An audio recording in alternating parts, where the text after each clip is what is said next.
whether it's ideology or popular thinking, can kind of draw us away from our intuition. Fundamentally, you know, your identity doesn't have to be so wrapped up intrinsically with this thing. And I think it's really important to have that perspective whenever you are faced with a challenge, just so that you can still make something happen, opposed to doing the opposite and kind of regressing and running away from it. Yeah. I'm Jalloh. I'm sitting here with Ayishat Akanbi, the stylist, the writer, and I just wanted to have, I guess, like an open conversation, because we've had many of these in the past few years of us knowing each other. And there's a lot of value that I've had in our conversations. And when putting together this platform, TUFF Talks, you was the first person who came to mind that I wanted to speak with. So the platform is essentially about how our lives are perfect curation for our own growth. And in this conversation, I would just love to explore that a lot deeper. You'd done a post a while back. You had an event with Mason and Fifth, and you were speaking about silence and just your relationship with it. Oh, yes. And you wrote, "Silence is a vibe in and of itself. It can be atmospheric, calm, and sensual. It's like the eye contact of the sonic world, confident and intimate. In the absence of noise, the world rushes back in. The hum of the room, the scrape of a chair, your own breathing. Silence doesn't mute life. If anything, it hands it a microphone." And then you go on to speak about what we lose when we can't sit within silence. And just reading that, it just made me think about, I guess, our connection to our intuition, because that is how I personally interpreted it. And my first question for you is, what's your relationship like with your intuition, and how has that changed throughout the years? Oh yeah, that's a really good question. And first, thank you for having me. It's a pleasure to be here and share, you know, some of the conversations, as you've mentioned, that we've had over the past few years. My relationship to intuition, I think, is a strong one. I don't think it always has been. You know, when you're young, you don't know whether intuition is insecurity or there's all these other things that you could dismiss it as. But as I've got older, it's been my most reliable of tools, I think. And, you know, perhaps maybe why I crave silence so much these days is because, you know, it's become much more important for me to hear myself think. You know, there's a balance with that. I think you can certainly do too much thinking and think yourself into all kinds of holes. But I'm often just finding more and more these days that people have a real aversion to silence. You know, I have a few close friends where they always need to have something on in the background, even when they go to sleep. And I don't know, I just feel like something might be lost in that. But going back to intuition, I'd say I've learned to trust it a lot more as I've got older. You know, it knows things that we don't consciously know. And I think over time, your intuition can become sharper. I think the more that you learn to trust that voice and recognize that voice, is the sharper it gets. Intuition is something that is really important to me. And I think some of the reasons as to why I've felt compelled to speak out on some things and to push back against a lot of popular narratives, perhaps, is because I think they are dulling our intuition. I think there are some things that we do know. And I think whether it's ideology or popular thinking can kind of draw us away from our intuition. So I think in many ways, perhaps some of my writing serves to encourage us to trust that. To trust our intuition, regardless of how sort of articulate someone might be putting forward an idea, and regardless of how educated it sounds. If it doesn't feel right, you know, sometimes I think you should trust that. When I think about intuition, I also think about creativity. And one thing that I feel like a lot of people have challenges with, and I've definitely experienced this like quite quite a bit in my past as well, is the duality of creative expression and creative confinement. Knowing that there is, like, say, for example, yourself as you're quite multifaceted, but, you know, you're also known as like a writer, and that's something that you do that gives so much like freedom and is quite liberating. But when there are times when it feels like quite confining, how do you navigate that? Yeah, oh, for sure. I definitely think, you know, this thing that we feel called to do, whether it's writing, painting, or singing, sometimes can end up really constricting us, because we might forget that fundamentally this is play. Fundamentally, you know, your identity doesn't have to be so wrapped up intrinsically with this thing, you know. And so sometimes I say to people when they ask me what I do, I try and be precise with my words. I might say I work as a stylist and I work as a writer, as opposed to I am a writer or I am a stylist, because I don't know, there's something to me about when your identity becomes so enmeshed with the thing that you do. Suddenly, when you're in the practice or creating something, it feels like life or death, you know? And You so lose the act of discovery. yes, then. exactly. Yeah. And so I feel like putting some distance between myself and writing or whatever it is that I'm trying to do is really important, to kind of essentially get over myself. Yeah, every now and then I think it's just sometimes remembering that, like, to get over myself, and that difficulty and challenge when creating anything isn't evidence of incapability. It's evidence of you caring about that thing.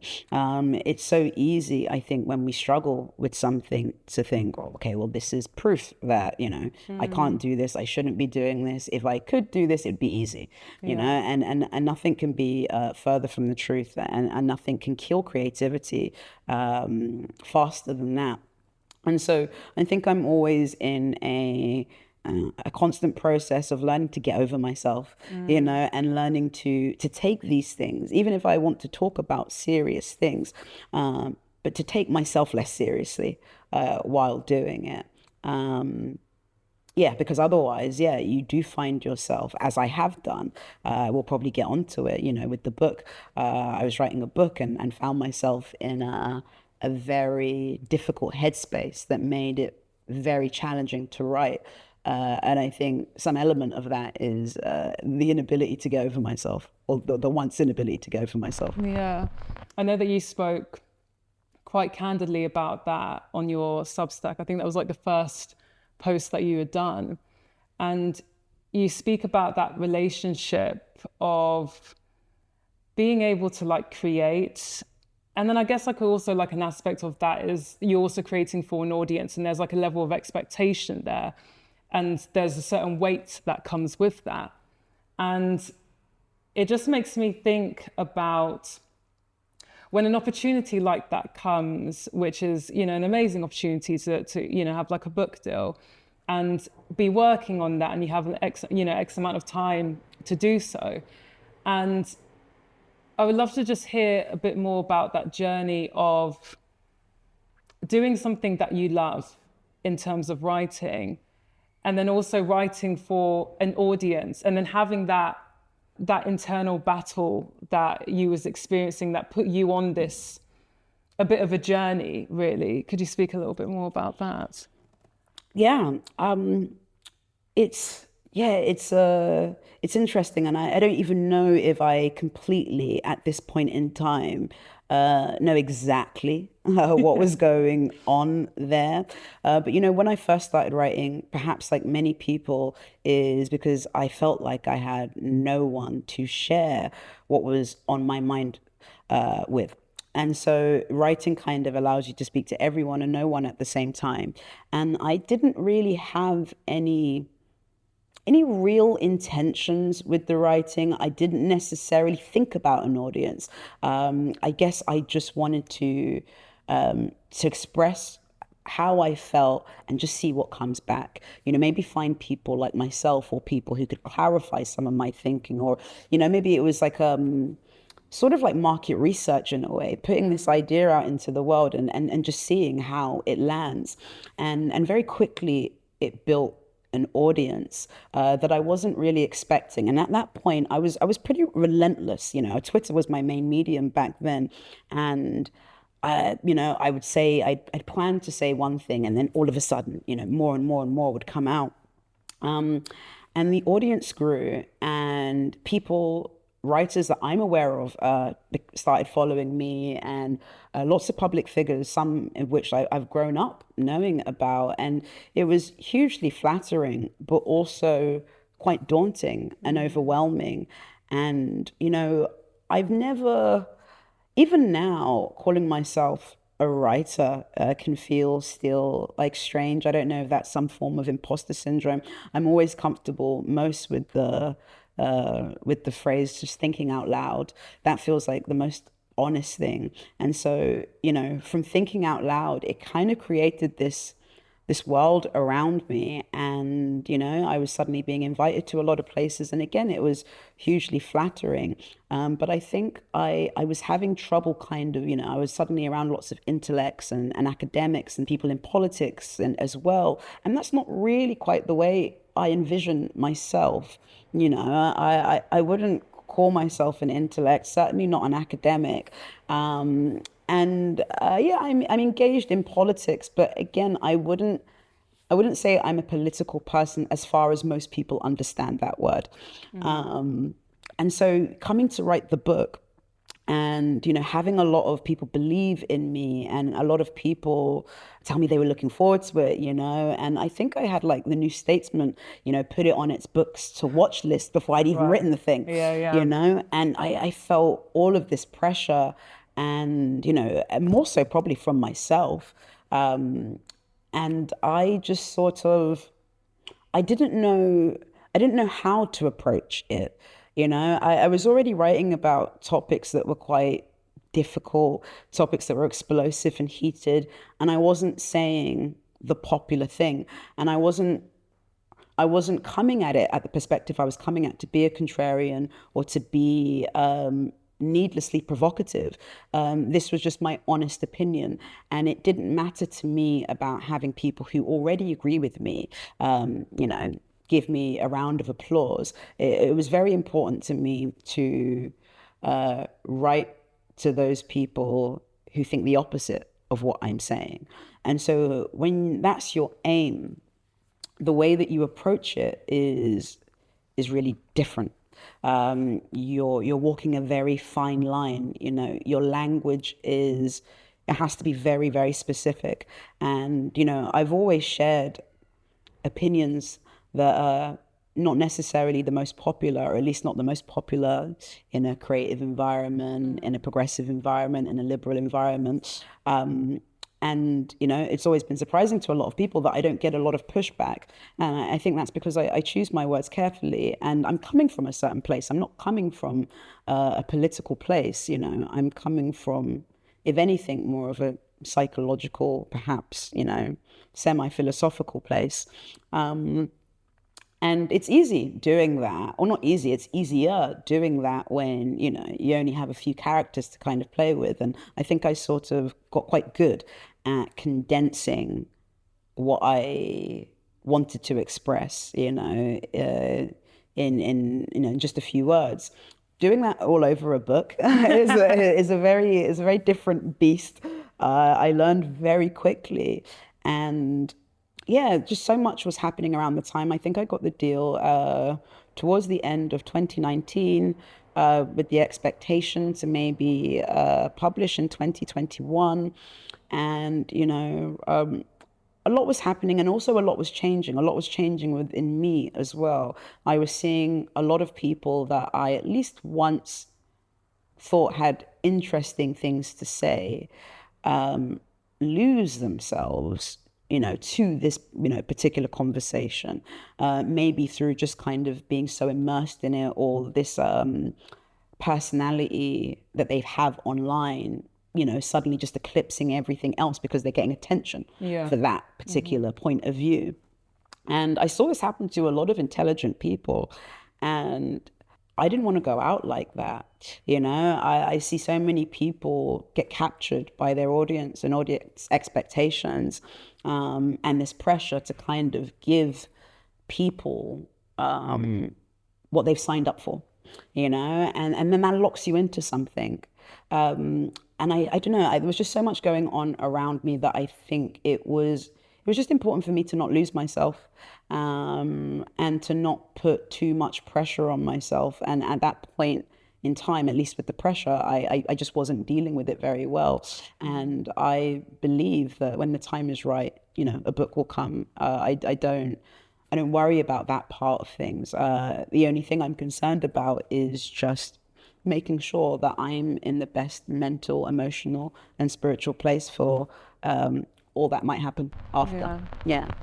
Do you think then, because as I was reading that post on Substack, it was such a visceral journey that you was on, and there was like all these things that you had done in order to, I guess, fulfill that commitment that you had, and then it still wasn't aligning. And there was one thing that you had mentioned as well about when you made that decision to just, okay, I just need to just park this and just need to listen to myself, and I guess I just need to let this go. And there was a level of peace that you mentioned that came from that. How did you get to that point? Like, what was that shift for you where you was trying and you're just like, okay, I need to park this. It's not going to be this. It might be something else later down the line, but it's not going to be this. Like, what was that exact shift? Yeah, it was such a surprising and cathartic feeling because, you know, people knew that I was writing this book. And even now I still get people emailing me sometimes or messaging me on Instagram, just like, when is your book coming out? I keep checking, and, you know, the date is like... the Substack? Yeah. And I thought, you know, like I would feel like a failure. You know, that's probably what kept me on this sort of really hellish process for so long. It's like, I couldn't fail. I didn't want to embarrass myself in front of people. And so when I finally did make the decision to let this go, I was so surprised to feel that there was none of that there. I just kind of knew on some level that I did the right thing. And I still believe that. You know, everything in my life, work-wise at the very least, has been relatively smooth sailing. You know, I would say that I've come into many of the things that I've wanted to do without too much friction. Friction certainly in my personal life, but as far as work has been concerned, yeah, you know, I very much have always been of the belief that if I want to do something, I will find a way, and that's happened. So the book and not being able to settle myself enough to kind of complete it was the first kind of professional, real challenge I've ever had. And so, yeah, I just expected to feel failure, but I didn't. I think that was an act of listening to my intuition. I think perhaps if I had written that particular book, that might have dragged me down a path that wasn't quite me. And yeah, I don't know. I think as well, it's not necessarily reality to kind of go through your whole professional life and everything be smooth sailing. 100%. Yeah. And so I think the rug needed to be pulled out from beneath me. And it certainly was. And yeah, I don't know. I'm just, it was the right decision for me. So this platform is about our lives are perfect curation for your own growth. So nothing just happens just because. Like there is a reason why you've had a certain experience, and there's a lesson to take from that certain experience, and there's a deeper sense of knowing from that experience. And just now being on the other side of that, what was the deeper sense of knowing about you that you got from that experience? Perhaps that difficulty doesn't mean incapability. I have learned to, trust my instincts more. I'd always had the suspicion that, when I was quite active on Twitter, when a following was being built around some of the thoughts that I was sharing, I'd always had this sense that some people might have been misinterpreting me or reading me incorrectly, or perhaps better still, thinking I was something that I'm not. And I think that was correct. I think I was correct in that assessment. And again, this is why I had this strong suspicion that completing that particular book would have put me in an arena that would have felt constricting. And it would have put me in an arena where I would have felt perhaps incentivized to jump on board ideas or support people perhaps that I'm not aligned with. I might have felt, financially incentivized to do that. So I guess the deeper lessons, or being on the other side of it now, just that it's okay to kind of go at my own pace. I think people expected a book from me at that point, and maybe I expected it from myself, more importantly, because that's what you do, in order to legitimize my thinking, I guess I have to put all of this in a book, that's what, that's going to make me a serious person, perhaps. And no, none of that is true. I know a lot of unserious writers.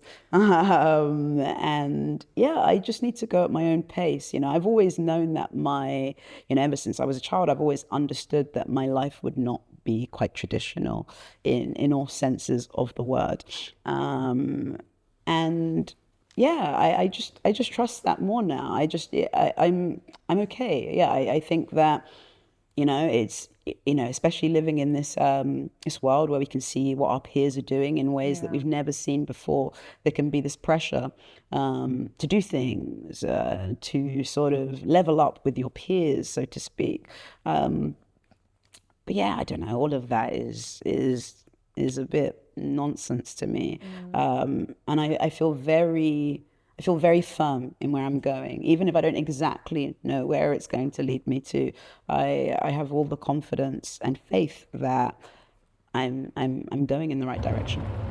Post that as well makes me think about relationships to like goals, achievements, success. Like, what's your perspective on that now? I think success to me, or the success at least that I most cherish and prioritize, is being true to myself. I think that's what success is to me, is being true to myself. And if you are true to yourself and intentional with your words, you use them wisely, you're not flippant in what you say, then I think what you need, you'll receive, and what you're looking for, will come to you.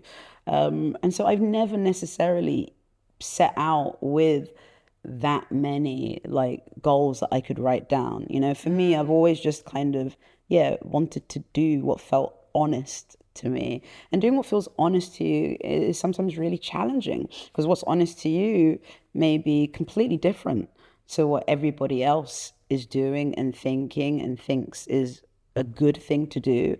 So it's already a battle to do that. But I think that's what success is to me. I think I know too many successful people who are materially successful. And I know their lives, and I know what they go through and things like that. I know many people who have everything and are unhappy, so that can't be success for me.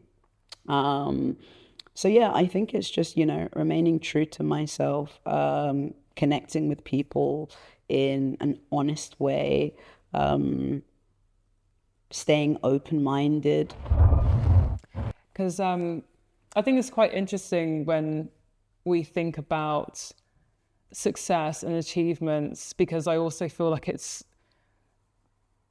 also quite geographic as well. Because when I think about success in London, with just like all my peers, it's all very heavily focused on like career success. Whereas like when I go back to Reading, where I'm originally from, like a lot of my peers and family have got like 2-3 kids, like in our 30s. And that is like success back home. So it's also like quite interesting to see how the different versions of success when you're in different groups of people as well. And I feel like that can also be quite humbling and quite like centering too, you know, in terms of like how much focus could be on like the conventional success, like here in London.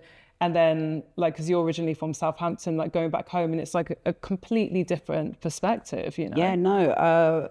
And I really respect that. Like I don't see people who are not ambitious in the traditional sense of thing. I don't even see them as not ambitious. Sometimes I just think they might be people who are not bullied by their own ambition, you know? And I think, you know, yeah, here in London, in a lot of major cities where we all want to be seen, you know, I think so many of us secretly would love to just, you know, open up our own coffee shops, or not even have the responsibility of our own coffee shops, work in a coffee shop and be able to, you know, shut off as soon as we leave the building. But, you know, that doesn't look like success in the way that we've been taught to think about it. But what I see in a lot of my friends from Southampton who have completely different lives, who don't have open Instagrams because the concept for them of having strangers view them when they're not celebrities is wild. wild. Yeah. And perhaps it is wild, you know, but that's just the done thing here in London. We all want to be discovered for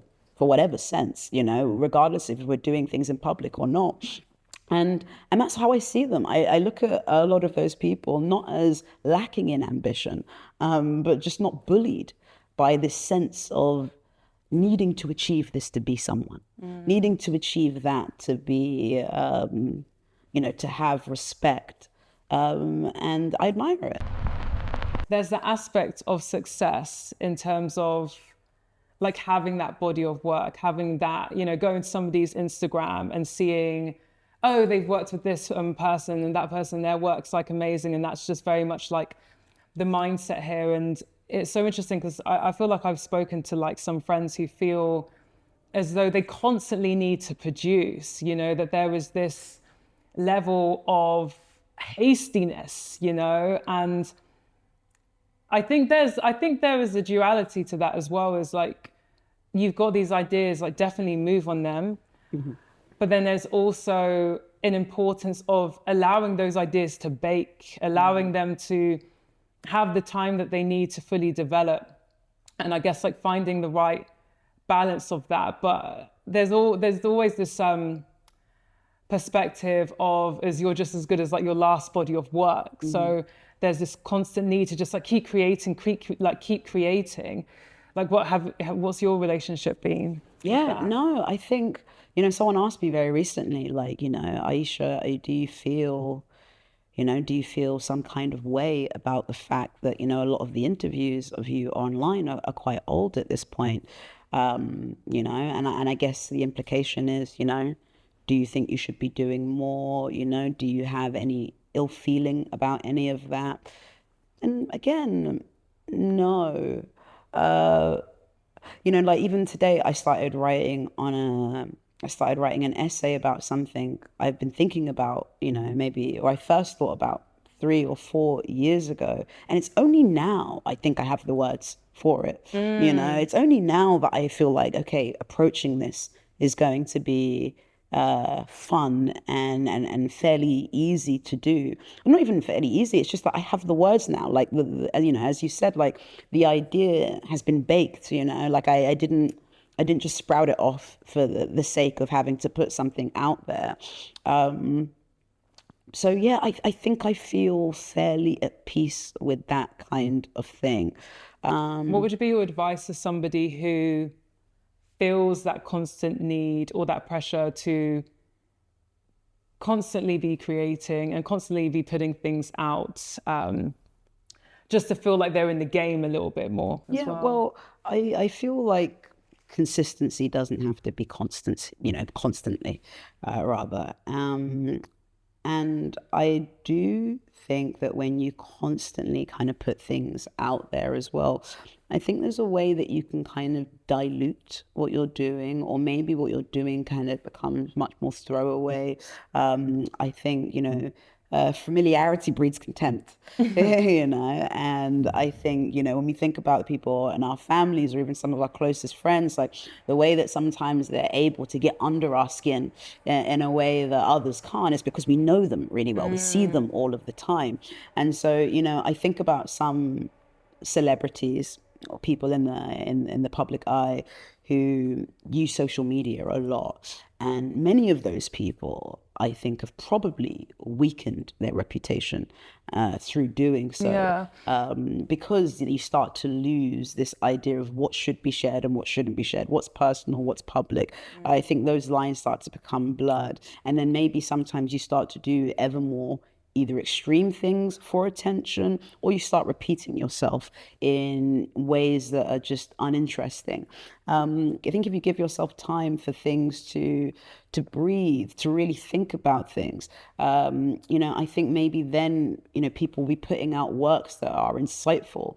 We have so many things out there, but so little of it, to me, ever seems to have any novel insights, or just insights that you don't come across constantly. And so, yeah, I don't know. I think we should allow ourselves and our minds to breathe. And I think your work will be of a better quality that way. And I think that your audience, once your work is of a better quality, and there's something dignified also, I think, in knowing when to hold back. I think it's something that's quite respectable. And if you have work that kind of, speaks for itself, I think your audience will stay there. That doesn't mean all of them will. I don't post as much as I used to, and I've certainly lost followers. But I still have a good size of people that, are supportive of my work. Maybe it's not as large as it was before. But still, I mean, I think being online can distort our view of numbers in some sense, because speaking to 100 people in the room is a big deal, but no one thinks having 100 followers is a big deal. But speaking to 100 people, to most people, that would be quite daunting. That would be quite intimidating. So whether it's 100, 200, or 1,000 or more, I think if you take your time, you can build a much more loyal and supportive kind of audience. There was one thing that you had spoken about. I believe this was in the hollowing effect of the applause. And there was conversations about integrity, about wisdom and intellect. And wisdom's been something that I've been thinking quite a lot about in the past few years. And sometimes I feel that our perspective on wisdom and intellect kind of mold together, but they're completely two separate things. And my personal, in the past 2 years, I've had some experiences that made me really realize that if there is anything worth chasing, it's definitely wisdom. And that comes through, as you mentioned, like getting over yourself and getting over those like challenges that you're experiencing. And it also makes me think about how it also just applies to our like everyday and just like how we work and things. I just wanted to hear more about your thoughts on wisdom and intellect. I think, for a long time, I didn't know the thing that I was seeking and looking for in people was wisdom. I think for a long time, especially when I was younger, perhaps I did think that, if you're intelligent, that was a synonym for wise. It's not. And I think wisdom to me feels a lot more hard-earned. It's not something you can go to university for. It's not something a master's or a PhD will give you. It's much more about being able to confront yourself, being able to confront your part to play in some of the challenging circumstances that you might find yourself in. I think it's truly learning from your mistakes, and this sort of unflinching sort of honesty with yourself, you know, the unflattering things about who you are. I think it's being able to kind of wrestle and confront and face those things. I think that's perhaps where wisdom may live, in being able to do some of those kinds of things. And even now, I think there are so many people, there's so many podcasts, and there are so many public figures that we look to for all types of information, entertainment, and there's so few of them that I think we'd call wise. You know, there's so few of them, even if we acknowledge that they're really educated or really well informed, really articulate. But I think there are very few people that we could point to and say that they're wise. And yeah, it feels to me the thing to be worth seeking, because I think, you know, wisdom more so than intellect can teach you how to live. You know, when wisdom has virtue kind of wrapped into it. Intellect is a skill, and it's helpful, but it's not necessarily a virtue. You know, intellect also allows you to do some pretty nefarious things. Wisdom makes you a better manipulator. It makes you a better liar. It makes you better at exploiting people. It makes you good at all of those kinds of things. I mean, it makes you better at lying to yourself, in fact, as well. I think intellect can do that. Yeah. So, yeah, wisdom is always to kind of be checking yourself, you know, checking in on yourself and checking yourself, you know, pulling yourself up when you know that you've drifted from your ideals. So, yeah, wisdom just seems like a worthwhile pursuit, if any.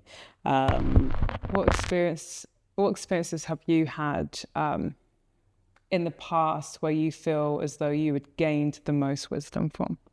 The experience in the past that I think I've gained the most wisdom from, sorry to be morbid, but probably my brother's murder, probably.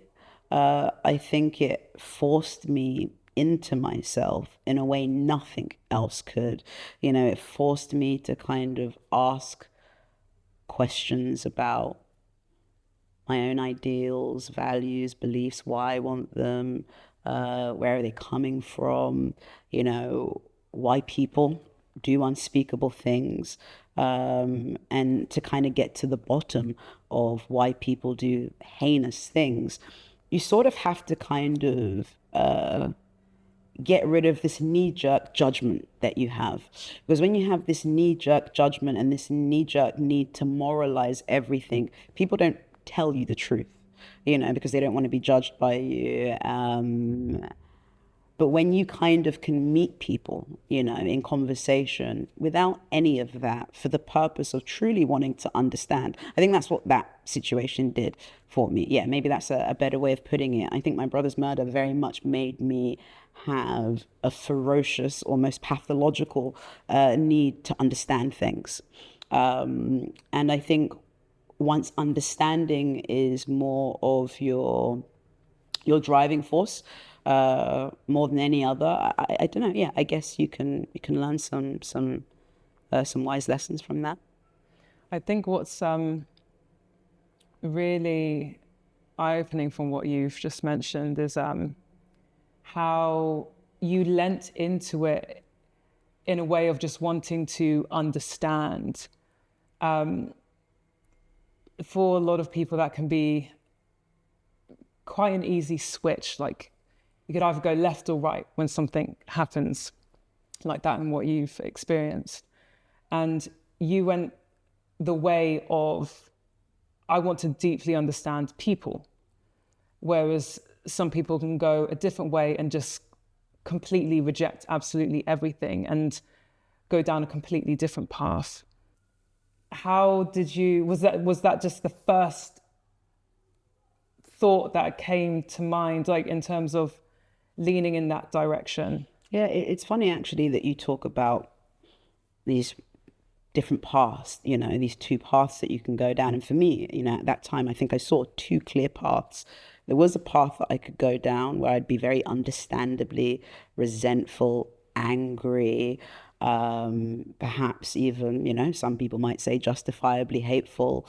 But then, you know, you follow that thought and, you know, it's only my quality of life that's kind of degraded by that, you know? And so to me, this is the only workable solution.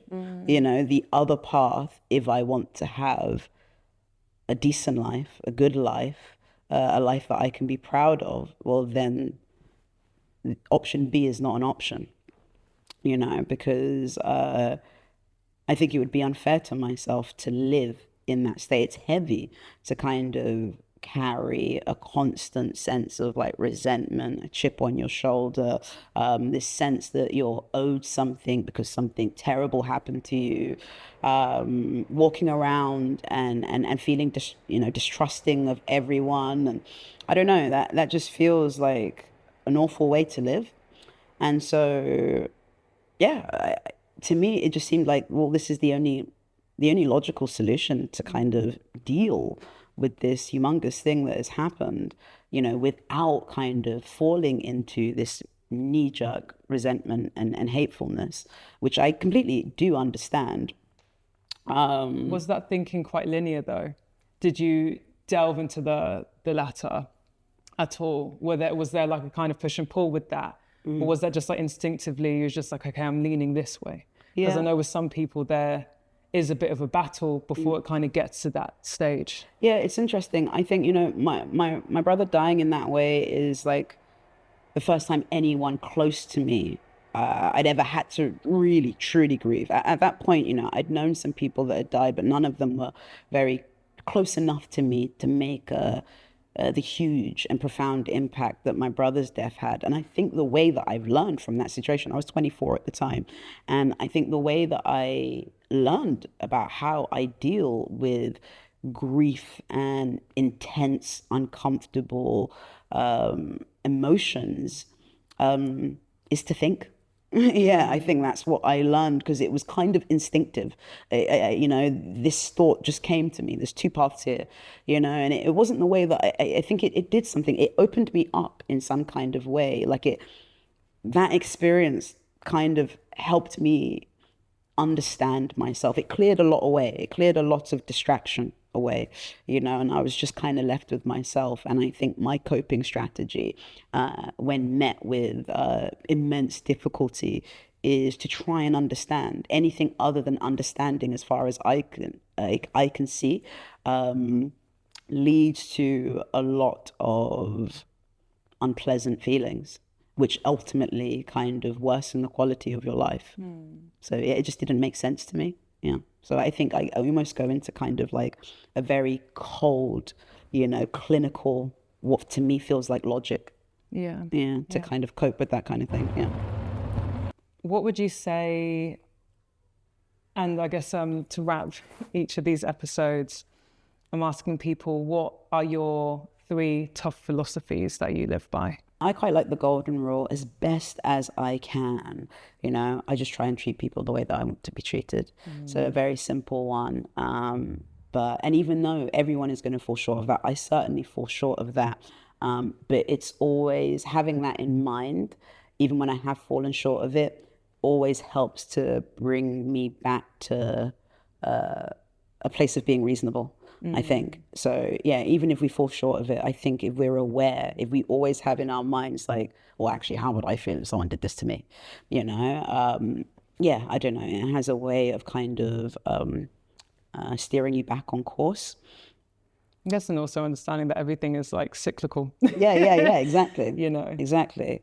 When I was younger, I think I actually misquoted it, but I remember coming across something and I was a child, and it was something like, there's no limit to what you can achieve if you don't care who gets the credit, you know? And I really quite liked that. And I think I actually have. I don't think that's exactly the quote, but that's how I remembered it. And I still think that I utilize that to some degree, because I think maybe what I like about it is there's a humility in it that I quite like. You know, it's kind of asking of you, you know, what is it that you want? Do you want credit or do you want change? You know, and yeah. And so, you know, if I ever come across, sometimes people have said to me, oh, I think this person's doing something similar to you, or I think this person took it from you, or something like that. And yeah, it's inconsequential to me, and it's fine. Yeah, because I believe in this thing that I'm doing. Do you find that quite inspiring then? Yeah. I'm happy. That's what I want to encourage, this type of thing. So yeah, I'm not so caught up in, I don't know, needing to be the first or needing to be acknowledged for this and that. So I like that, just because I think it's a reminder to think about what you want to achieve as opposed to what you need to get credit for. And then again, another one I think I came across as a child, and it's from Maya Angelou. Really simple. Nothing will work unless you do. You know, nothing. 100%. Yeah. And so that can be, you know, professionally. That can be, you know, in your romantic life. That can just be, in all kinds of areas. It could be in terms of your health and wellness.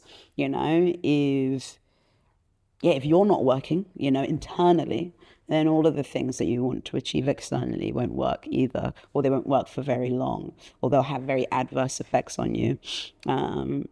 And so again, I mean, I haven't had time to think about these, but these are the first things that come to my head. So if they're the first things that come to my mind, even though I might look back on this, or I'll leave here and think, shit, I should have said this and that.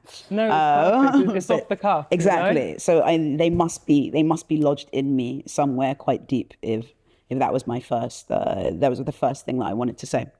I think so. And just out of interest, I'm just going to chuck this one at the end, but what were your parents' philosophies, and what do you feel like you've adopted from them?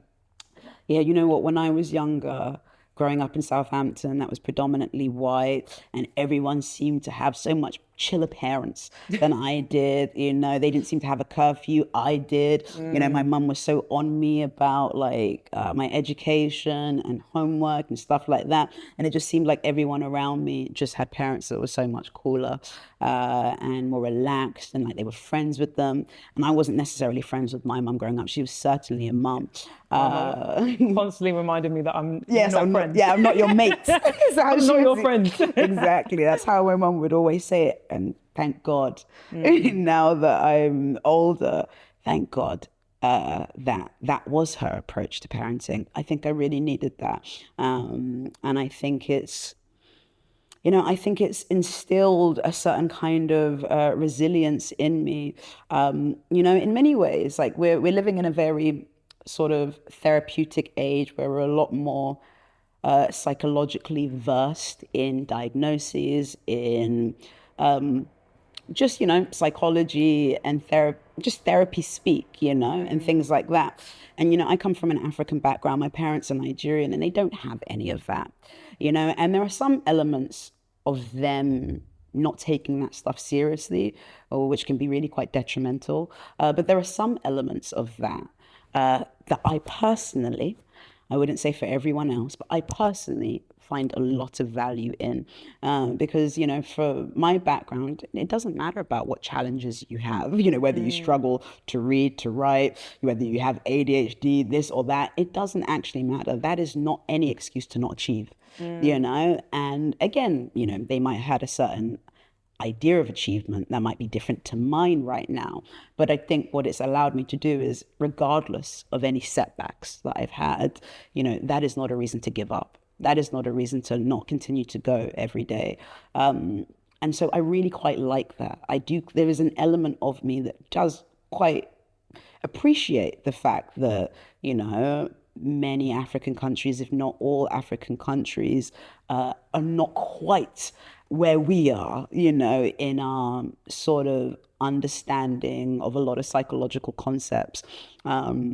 Because I think that, I don't know, if I'd have grown up in this time with some of the challenges that I have, with a mother who, I don't know, was very attentive to that kind of thing, yeah, I think it would have been disabling in some kind of ways. I think it would have given me permission to not try because I've got this thing, you know. So obviously I can't do that. Where it just means I just see all of my challenges as things making stuff harder, not impossible, just harder. Yeah. Yeah. I think there's with every challenge there's room for growth and opportunity, and I think it's really important to have that perspective whenever you are faced with a challenge, just so that you can still push through and still make something happen, opposed to doing the opposite and kind of regressing and running away from it. Yeah. But that was all my questions for you today, and it was lovely to have you. No, it was lovely to be here. Thank you. I enjoyed that.